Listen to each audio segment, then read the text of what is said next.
Que le Seigneur soit glorifié. Amen. C'est merveilleux. Alors, on va accueillir le serviteur de Dieu et on va voir ce que le Seigneur a mis dans son cœur pour nous. On va recevoir la parole de Dieu comme venant de Dieu. Vous savez, Église, si on reçoit la parole de Dieu comme venant de la bouche d'un homme, cela ne produit aucun effet. Et même l'apôtre Paul disait à l'église de Thessalonique, vos progrès sont évidents parce que vous avez reçu la parole non pas comme venant d'un homme, mais comme venant directement de la bouche de Dieu. Amen. Et je crois vraiment que ce qui fait notre croissance, c'est la manière dont on va réceptionner la parole de Dieu. Amen. Vous savez, je rendais grâce à Dieu il y a quelques jours de cela. Et j'étais dans une formation et je rendais grâce à Dieu parce que je disais, Seigneur, c'est drôle, tu n'as pas constitué mon cerveau pour la théorie. Tu as constitué mon cerveau pour la pratique. Et je disais à Dieu, mais gloire à Dieu, je comprends pourquoi je mets ta parole en pratique, parce que ma façon de penser, ma manière de recevoir, est lorsque je mets en pratique quelque chose, que je l'acquiers. Et ça, c'est merveilleux. Et j'aimerais vous encourager vraiment à ne pas rester théorique, à ne pas seulement lire la parole comme un livre, à ne pas seulement lire la parole comme des mots, mais à mettre la parole de Dieu réellement en pratique. Amen. C'est ça. La Bible dit, celui qui ne met pas la parole de Dieu en pratique, malheureusement, sa fondation n'est pas profonde. Et il va être comme sur un sable mouvant. Nous avons besoin réellement de recevoir la parole de Dieu, de la mettre en pratique et de nous fonder dans le roc qui est Jésus-Christ. Amen. Et je vous encourage vraiment à écrire, oui, prenez des notes, mais mettez-les en pratique. Écrivez-les, inscrivez-les sur la tablette de votre cœur. Et gardez cela, gardez le bon dépôt qui est mis en vous. Amen. Que le Seigneur soit glorifié. Sois le bienvenu, mon frère, approche-toi. Amen.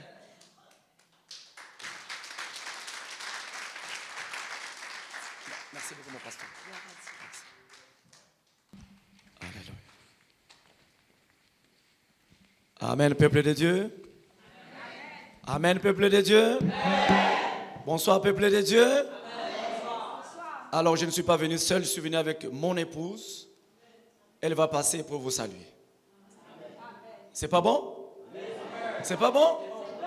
Elle va passer pour vous saluer. Elle s'appelle Marlène. Elle m'a fait 6 enfants. Moi-même, c'est moi le faiseur. Alléluia. Nous avons eu 6 enfants. Alors, elle va passer. Nous travaillons ensemble. Elle s'appelle Marlène Moussi.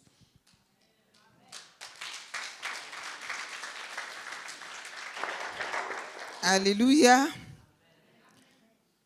J'ai senti vraiment que la présence de Dieu est dans cet endroit. Amen. Vous êtes dans une bonne place. Là où l'adoration est privilégiée, le Saint-Esprit est toujours à l'œuvre. Amen. Alors, j'ai dit, Seigneur, je suis vraiment à un moment où je suis en train de manier le téléphone, mais j'aime pas ça. J'aime plonger, me tourner par terre et adorer le Seigneur. C'est une immense joie pour nous de nous retrouver ce soir parmi nous, dans notre maison, dans la maison de notre Père. C'est une grande famille que nous avons en Christ.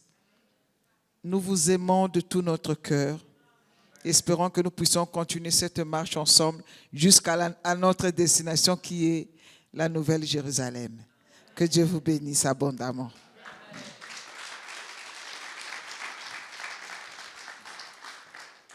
Alléluia. Alors, je suis votre frère en Christ. Je suis 50% congolais de Mobutu que vous connaissez et 50% togolais. Je ne sais pas comment est-ce que nous sommes atterris dans cette maison, la maison de Dieu. C'est un miracle. Et nous allons partager ces miracles-là ensemble avec nous tous ce soir. Comme ma femme l'a dit, je vous dis la vérité, vous êtes dans une bonne place. Vous êtes dans un bon endroit. Et cette place est différente à d'autres places que vous connaissez. Parce que l'Esprit de Dieu, Dieu n'amène pas sa parole n'importe où. Parce que la parole de Dieu, c'est la vérité. Et Dieu amène sa parole là où il y a la vérité. Je flatte personne. Je sais ce que je dis. Dieu amène sa parole là où il y a la vérité. Et moi-même, ça m'étonne comment est-ce que nous sommes atterrés, moi et ma femme, à l'île de la Réunion. Ce n'était pas notre souhait, mais je ne comprends pas comment est-ce que nous sommes atterrés à l'île de la Réunion. Normalement, on devrait voyager le vendredi, mais le programme a changé, on voyage demain. Et nous avons travaillé ici à l'île de la Réunion en un peu de temps. Tout ce que nous avons fait ici, alors aujourd'hui, nous allons déverser l'onction du travail que nous avons fait pendant 8 jours. Nous allons laisser cette onction-là ce soir dans cette église, la voie du salut. Amen. Est-ce que nous pouvons nous lever pour pouvoir prier pour la parole? Que je diminue, Saint-Esprit, que je diminue, afin que toi seul, tu t'apparais au milieu de ces peuples bénis. Fais en sorte que ma bouche soit ta bouche. Que mon langage, ô Dieu, soit un langage divin. Que tout ce qui n'est pas de toi disparaisse en ces lieux. Tu es la seule personne qui met tout le monde d'accord. Saint-Esprit, fais en sorte que le ciel, la terre, cette dénomination, cette congrégation, tout homme, toute femme qui est ici ce soir, soit d'accord à ce que tu veux nous communiquer. Merci Saint-Esprit. Merci Saint-Esprit. J'ai confiance à toi. J'ai confiance à toi parce que je sais que tu n'échoues pas. Merci Saint-Esprit. Merci Saint-Esprit. Le moment est là. Parle à ton peuple. Jésus, merci. Au nom de Jésus. Amen. Prenons place.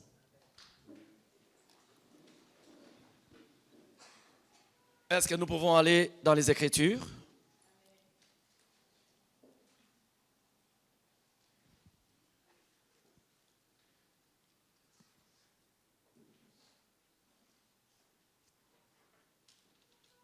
Allons dans les livres de Luc.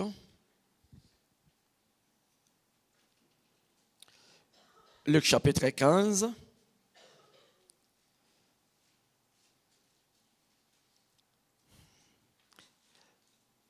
J'ai demandé l'heure à notre pasteur.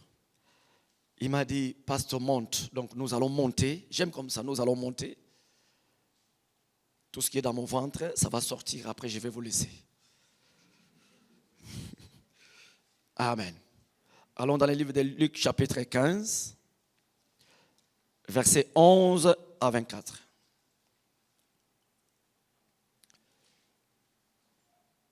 Je vais lire. Ou bien quelqu'un peut lire pour nous, en français, ou bien en anglais. Quelqu'un peut lire pour nous? Luc chapitre 15, verset 11. Quelqu'un peut lire comme ça, je vais expliquer. Le plus jeune dit à son père, mon père, donne-moi la part de bien qui doit me revenir. Et le père leur partagea son bien. Peu de jours après, le jeune fils, ayant tout ramassé, partit pour un pays éloigné, où il dissipa son bien en vivant dans la débauche. Lorsqu'il eut tout dépensé, une grande famine survint dans ce pays, et il commença à se trouver dans le besoin. Il alla se mettre au service d'un des habitants du pays, qui l'envoya dans ses champs garder les porceaux. Il aurait bien voulu se rassasier des cours rouges que mangeaient les porceaux, mais personne ne lui en donnait. Étant rentré en lui-même, il se dit: combien de mercenaires chez mon père ont du pain en abondance, et moi ici, je meurs de faim. Je me lèverai, j'irai vers mon père, et je lui dirai: mon père, j'ai péché contre toi et le ciel. Je me suis plus digne d'être appelé ton fils. Traite-moi comme l'un de tes mercenaires. Il se leva et alla vers son père. Comme il était encore loin, son père le vit et fut ému de compassion. Il courut se jeter à son cou et le baisa. Le fils lui dit: mon père, j'ai péché contre le ciel et contre toi. Je ne suis plus digne d'être appelé ton fils. Mais le père dit à ses serviteurs: apportez vite la plus belle robe et l'en revêtez. Mettez-lui un agneau au doigt et des souliers aux pieds. Amenez le veau gras et tuez-le. Mangeons et réjouissons-nous, car mon fils que voici était mort est revenu à la vie. Il était perdu et il est retrouvé. Et ils commencèrent à se réjouir. Amen. Amen. Alléluia, peuple de Dieu. J'ai dit alléluia, peuple de Dieu. Amen. Là où notre sœur vient de lire, si c'est la parole de Dieu, est-ce que nous pouvons dire à haute voix Amen? Amen. Écoutez. Je ne suis pas venu vous impressionner. Non, je ne suis pas venu vous impressionner. Je suis juste venir accomplir tout ce que votre pasteur a fait pour vous. Je suis venu juste ajouter un petit plus, mais je ne suis pas venu vous impressionner. Tout ce que je vous dis, tout ce que le Saint-Esprit va vous dire ce soir, votre pasteur, disons, non, parce que je fais partie, notre pasteur nous a déjà enseigné. Je ne suis pas venu vous impressionner. Quand Dieu envoie un homme de Dieu dans une congrégation ou bien dans une ville, c'est pour apporter le réveil. Mais le réveil, c'est quoi? Le réveil. Le réveil, c'est quand Dieu arrive dans une ville. C'est là qu'on appelle le réveil. Nous voyons dans le livre de Luc chapitre 19, Jésus-Christ, la Bible dit qu'il est entré dans la ville et il a traversé la ville. Et quand vous lisez, vous allez voir que Jésus est arrivé dans la ville et il y a eu le réveil. Le réveil, c'est quand Dieu arrive dans une ville. Alors ce soir, Dieu va arriver dans ta vie. Aidez-moi à dire amen. Dieu va arriver dans ta famille. Dans ta situation, Dieu va arriver. Dieu va s'imposer. Dieu va demeurer. Dieu va rester. Parce qu'il est ton Dieu. J'ai entendu notre pasteur disait ici, il parlait d'Abraham, de Jacob, d'Isaac. Effectivement, je vous dis la vérité. Abraham ne te connaît pas. Isaac ne te connaît pas. Jacob ne te connaît pas. Mais par contre, Dieu te connaît. Amen. Alléluia. Amen. Dieu te connaît et toi, tu es plus qu'Abraham. Toi, tu es plus qu'Isaac. Tu es plus que Jacob. Pourquoi? Parce que Jacob, Abraham, Isaac, et ils ont frôlé la grâce. Mais toi, tu vis la grâce. Amen. Ils ont entendu parler du Messie, du Sauveur. Mais toi, le Sauveur vit au-dedans de toi. Waouh! Waouh! Donc toi, tu es très important. Très important, très important. Si Dieu veut faire une réunion avec Jésus, avec le Saint-Esprit, il vient faire dans ton corps, dans ta vie. Allons dans les Écritures. La Bible dit ceci. Il y avait une église universelle. Parce que l'église c'est toi, l'église c'est moi. Mais il y a une église universelle. Il y avait une église universelle. Composée d'un papa. Mais la Bible ne nous parle pas de la maman. Je ne sais pas si cet homme avait une femme ou pas. Mais la Bible dit, il y avait un papa avec ses 2 enfants et ses travailleurs qu'on appelle les mercenaires. Donc, une église où il y a un pasteur et les 2 collaborateurs ou bien les 2 dirigeants, les 2 diacres ou bien diaconesses ou bien les anciens. Et il y avait les membres. L'église était dans la paix, l'église était dans la joie. Alors la Bible nous dit, dans cette église, il y avait un homme qui avait 2 fils. Le plus jeune, dit à son père, il dit, mon père, je t'en prie, je t'en supplie. J'ai maintenant la maturité, j'ai la connaissance, j'ai la force, je sais comment diriger ma vie tout seul. Je sais, quand tu vas mourir, moi et mon frère, nous serons des héritiers. Tu vas partager les biens, chacun aura sa part. Mais moi, au stade où nous sommes, à l'heure où nous sommes, je n'attends pas ta mort. Aujourd'hui même, je veux que tu me donnes la part des biens qui doit me revenir maintenant. Le père a supplié son fils en disant, mon fils, qu'est-ce qui te manque à la maison? Pourquoi tu veux quitter la maison? Pourquoi tu veux que je te donne ton héritage avant l'heure? Reste! Le papa a supplié son fils. A supplié le fils. Non! Reste à la maison. C'est pas bien ce que tu fais. Le jeune homme était tellement orgueilleux, hautain, égal à lui-même. Il n'écoute plus les conseils de son père. Le jeune homme a insisté. Papa, je vais te quitter. Je vais partir. Je vais quitter mon jeune frère. Je vais partir. Je vais partir. Le papa dit, ok, il n'y a pas de problème. Comme tu insistes, je ne veux pas que le malheur t'arrive. Alors, je partage le bien. Prends tes biens et vas-y. Le jeune homme était très content. Très content. Il a pris ses biens, ses valises.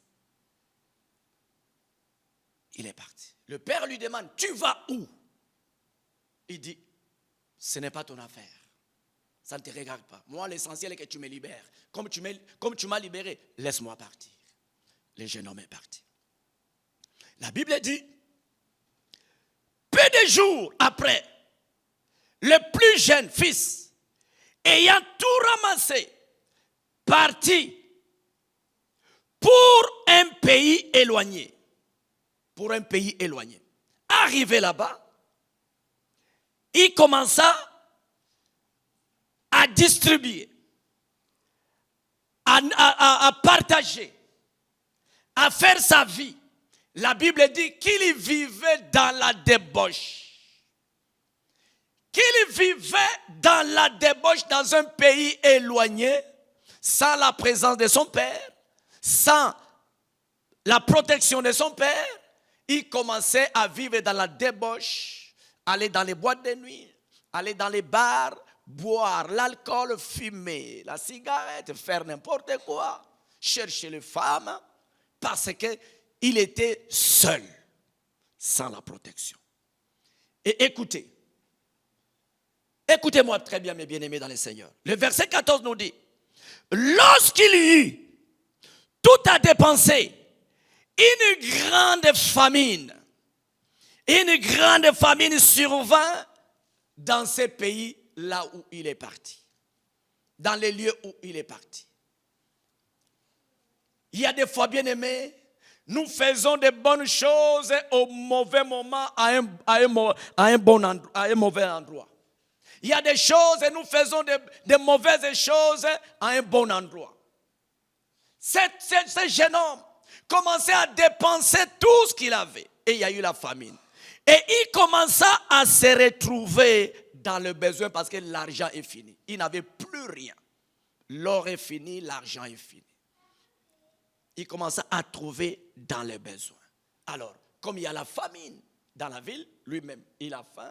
Et il y avait des petits jobs, petits boulots, il fallait qu'il cherche des boulots. La Bible dit, il alla se mettre au service d'un des habitants du pays, qu'il envoya dans ses champs garder les pourceaux. Il aurait bien voulu se rassasier des carouges qui mangeaient les pourceaux, mais personne ne lui en donnait.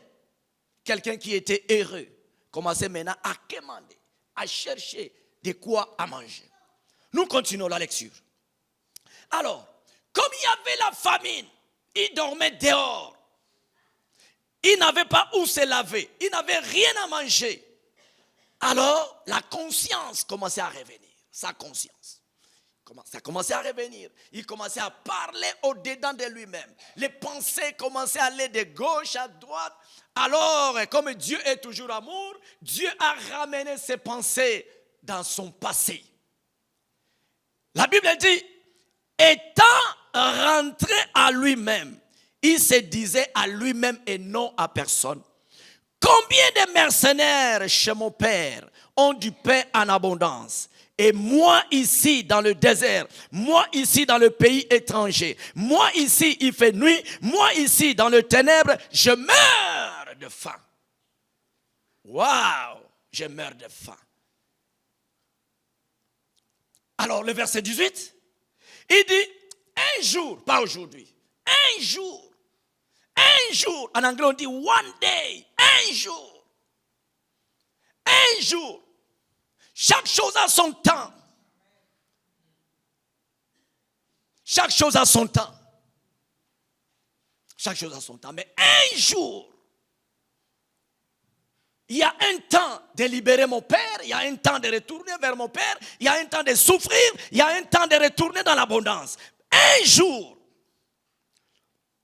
je me lèverai, j'irai vers mon père et je lui dirai ceci, mon père, j'ai péché contre le ciel et contre la terre.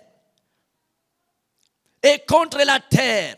J'ai péché contre toi et contre toi. Je ne suis plus digne d'être appelé ton fils. Traite-moi comme l'un de tes mercenaires. Alléluia. J'ai dit alléluia. Et le jeune garçon a dit, si je retarde ma bénédiction, si je reste ici, je vais mourir. Le verset 20 nous dit, et il se leva et alla vers son père, comme il était encore loin, son père. Je crois bien, excusez-moi, je n'étais pas là, mais je crois bien, chaque soir, son père croyait qu'un jour mon fils va revenir. Je crois bien. Alors, le papa faisait des gymnastiques du sport. Chaque soir, avant de dormir, il sortait un peu pour voir là où était parti son fils. Par hasard, il peut revenir. Alors, le père faisait chaque jour. Et ce jour-là, il y avait une coïncidence. La Bible dit, il se leva, alla vers son père. Comme il était encore loin, son père le vit et fut ému de compassion. Notre Dieu, c'est un Dieu de compassion.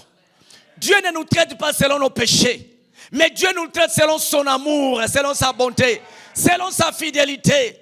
Si Dieu regardait nos péchés, bien aimé, personne n'allait être là ce soir. Nous péchons d'une manière ou d'une autre, mais la compassion de Dieu est là. Alléluia.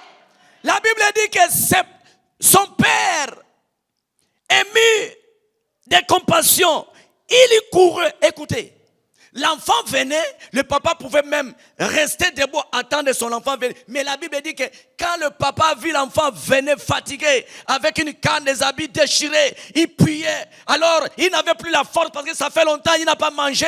L'enfant venait. Le papa dit non, si j'attends que mon enfant vienne vers moi, l'enfant va mourir. Moi, je vais courir vers lui. La Bible dit que le papa a couru vers l'enfant. Le papa est allé vers l'enfant. Parce que le papa savait, quel que soit le mal que mon fils a commis, c'est mon fils. C'est la bénédiction de mes entrailles. Alléluia. L'enfant m'a fait du mal, mais n'a pas fait du mal à une autre personne. C'est à moi que mon enfant m'a fait du mal. Alors comme il vient avec sa canne, fatigué, il n'a pas mangé pendant plusieurs années, plusieurs jours. La Bible dit que le papa a couru. Le papa a couru vers l'enfant. Est-ce que vous êtes avec moi? Le papa a couru vers l'enfant. Écoutez-moi bien. Son père le vit et fut ému de compassion. Il courut, s'est jeté à son cou et le baisa. S'est jeté à son cou. Quelqu'un qui a fait du mal. Quelqu'un qui t'a déshonoré dans le quartier. Quelqu'un qui t'a déshonoré dans la famille. Quelqu'un qui est parti avec ton argent. Il est revenu. Mais tu vas encore, tu cours encore. Et tu le mets encore dans ton cou, sur ton cou. Et tu le baises. Papa. Non. Il faut être né de nouveau pour faire cela. Si tu n'es pas né de nouveau, tu ne peux pas le faire.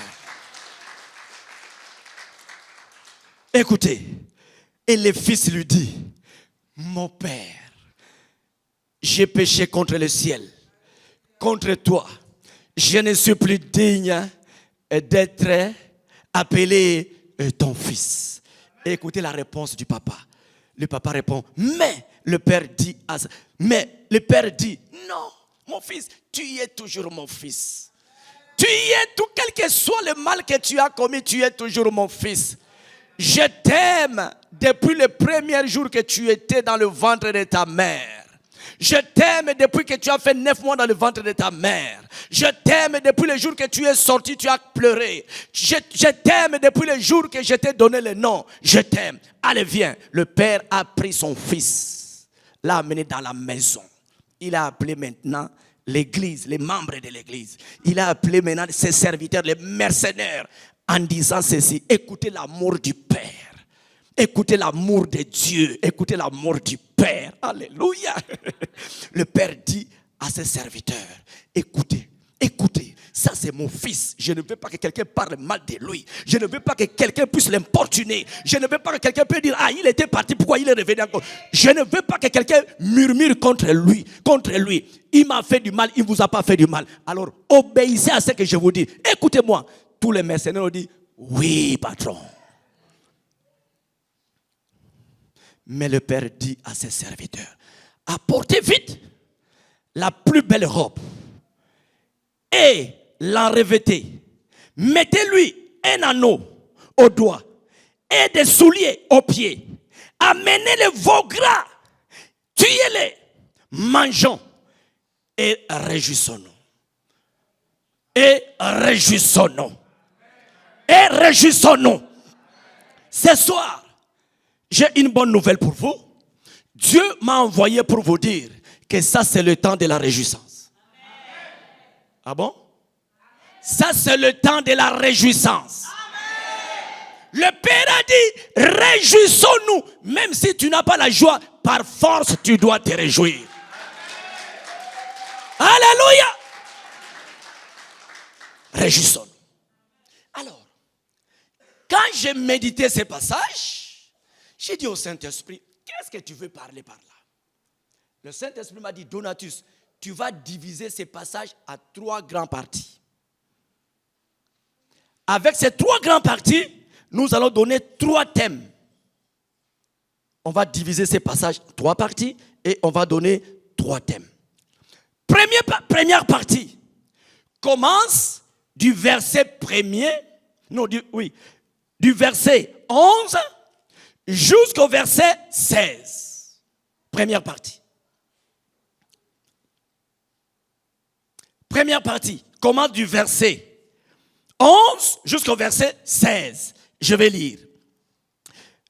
Un homme avait deux fils. Le plus jeune dit à son père, « Beau-père, donne-moi la part des biens qui doit me revenir. » Et le père lui partagea son bien. Peu de jours après, le jeune fils, ayant tout ramassé, partit un pays éloigné où il dissipa son bien en vivant dans la débauche. Lorsqu'il tout dépensé, une grande famine survint dans le pays et il commença à se trouver dans le besoin. Il alla se mettre au service d'un des habitants du pays qui lui envoya dans ses champs garder le pourceau. Il aurait voulu se rassasier des carouges que mangent les pourceaux, mais personne ne lui en donna. Ça c'est la première partie. La première partie de notre histoire. Alors, cette première partie, je l'ai intitulée la rébellion.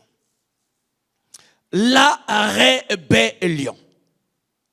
Ce jeune homme s'est rébellé envers son père, envers l'autorité établie. Ce jeune homme s'est rébellé. Mais pourquoi? Et puis, je vais d'abord définir la rébellion. La rébellion, c'est quoi? La rébellion, c'est s'opposer à toute vérité. Quand tu t'opposes à la vérité, tu es dans la rébellion. Alléluia. Quand tu t'opposes à une vérité divine, tu es dans la rébellion. Ce jeune homme s'est rébellé contre son père. Mais écoutez, la question que je me suis posée, pourquoi ce jeune homme s'est rébellé contre son père? Pourquoi? Pourquoi ce jeune homme s'est rébellé contre son père? Première raison, il s'est rébellé contre son père parce qu'il ne voulait plus entendre la voix de son père. Il ne voulait plus obéir à la voix de son père. Il ne voulait plus obéir aux instructions de son père. Il ne voulait plus.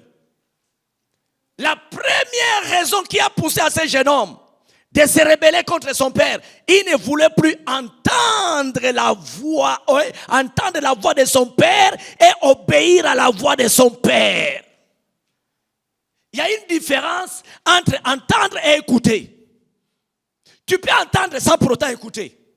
Mais tu peux entendre aussi et écouter. Écouter, c'est quoi? C'est quand tu entends, tu écoutes, ça veut dire que tu mets ça en application. Ce jeune homme ne voulait plus écouter ou bien entendre la voix de son père. Première raison qui a fait que ce jeune homme s'est rébellé. Deuxième raison,